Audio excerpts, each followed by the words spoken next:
Écoutez, la seule façon de garantir le niveau de vie des classes populaires, des travailleurs, des travailleuses, de tous ceux qui ne vivent que de leur travail, c'est d'imposer des augmentations de salaire massives. Massives, c'est-à-dire 500 euros par mois. Ça veut dire mettre le SMIC à 2 000 euros minimum. Mais comment faire? Comment financer ce SMIC à 2 000 euros 2 000 euros minimum, mais surtout indexer d'une façon automatique l'augmentation des salaires sur l'augmentation des prix contrôlés par les travailleurs eux-mêmes. Comment faire? Alors moi je vais vous dire la réalité, parce que là il y a beaucoup de blabla. Vous savez combien a augmenté le blé dans la spéculation? Excusez-moi. De combien a augmenté le blé là depuis 3 ans? 238%. Nos petits gros agriculteurs qui font 800, 1000, 1200 hectares, qui sont ici, qui s'en mettent plein les poches, qui refusent de faire aucun rabais, eh bien, merci pour eux. L'essence, 78%, le colza, 222%. Donc la solution... Les grands groupes capitalistes spéculent sur les prix. C'est décidé à Chicago et tous s'en mettent plein les poches. Les profits des grandes entreprises ont explosé. Le CAC 40, 160 milliards de profits. C'est-à-dire 2 000 euros pour 4 millions de travailleurs, taxes comprises, au lieu de distribuer de l'argent perdu à ces groupes qui s'en mettent plein les poches. Il faudra les contraindre. Alors, j'aimerais répondre par rapport à l'escroquerie générale de tous les partis qui parlent de bloquer les prix. Bloquer les prix dans le système capitaliste, c'est du bidon. Ça n'a jamais eu lieu, ça n'aura jamais lieu. Monsieur C'est Sachet... une façon d'excuser de ne pas augmenter les salaires. Sachez que parce les que prix... tous sont en train de dire on augmente les salaires, on augmente les prix. Les seuls qui n'augmentent pas, tous ceux qui ont la possibilité, les entreprises, grandes, petites, augmentent leurs marges.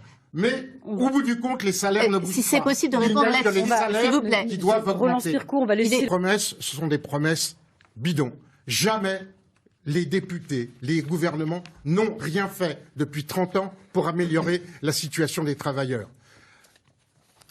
Pour reprendre le dernier président de gauche, c'était M. Hollande, il avait dit « Mon ennemi, c'est la finance ». Il avait oublié de préciser « C'est la finance des travailleurs ». C'est-à-dire prendre dans la poche. Tous, ça c'est du bidon.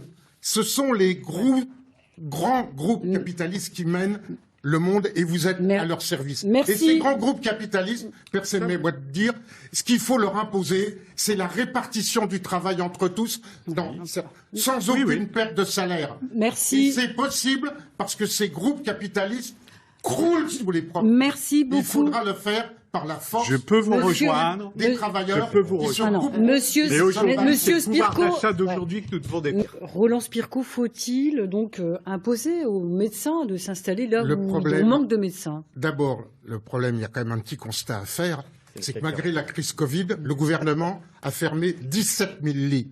Il a mis des milliers de personnes dehors.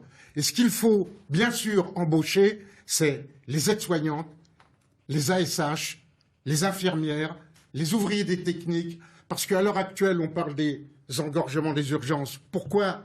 Parce qu'il n'y a plus de lits. On a fermé les lits. Au lieu, en pleine crise Covid, le gouvernement a poussé des gens et qui sont morts parce qu'il n'y avait pas de soins à leur offrir. Et moi, je connais le moyen de pouvoir imposer cela. Il y a quand c'était Martine Aubry qui était ministre de la Santé, qui avait fermé les maternités, qui avait voulu commencer avec la gauche la destruction du service de santé publique, eh bien des centaines de salariés se sont groupés, se sont battus pour maintenir pendant 25 ans l'hôpital, les urgences de l'hôpital de Senlis, la maternité de Clermont. C'est la lutte des travailleurs qui pourra imposer cette embauche massive nécessaire de centaines de milliers de personnes dans les hôpitaux capables de prendre en charge la santé de tous. Pascal, voilà ce qu'on propose. On va laisser répondre. Donc à Creil, qui est l'une des villes de cette 3e circonscription, un contrat de sécurité a été signé entre l'État et la ville. Ça signifie des policiers plus nombreux, de la prévention, donc de la lutte contre le chômage. La police municipale, elle, va gagner 10 agents supplémentaires. L'augmentation de caméras de vidéosurveillance. La BST également, dernière mesure mise en place, brigade spécialisée de terrain à Creil, 15 nouveaux policiers. Est-ce le bon modèle, Roland Spirko. Mais tout ça, c'est des propositions qui n'amèneront à rien. L'insécurité, la vraie insécurité, c'est l'insécurité sociale. Moi, j'ai connu Creil, ville où il y avait de la solidarité, on se battait au coude à coude. Et au fur et à mesure des licenciements, l'insécurité a monté, de proche en proche, en gagnant le plateau Rouer pour se terminer par la Cavée et au bout la ZAC du Moulin. Donc, pour redonner un semblant de confiance, d'arrêter l'individualisme forcené, la loi des petits caïds, eh bien, il faut redonner confiance dans le monde du travail, dans ses capacités à pouvoir changer les choses. Recréer ce lien social où les travailleurs se tiendront coude à coude pour faire face au gouvernement, faire face au grand patronat. C'est comme ça que les travailleurs, c'est le monde ouvrier qui a été, lui, le premier à combattre l'insécurité, l'alcoolisme et autres, en se groupant, en disant qu'une autre société est possible.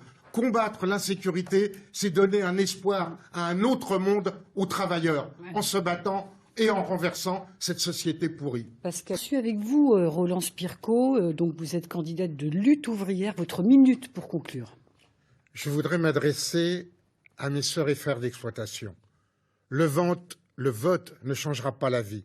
Il ne l'a jamais fait, il ne le fera jamais. Mais vous pouvez, en votant pour moi et pour tous les candidats de Lutte ouvrière, affirmer que vous n'êtes pas dupes des vendeurs d'illusions.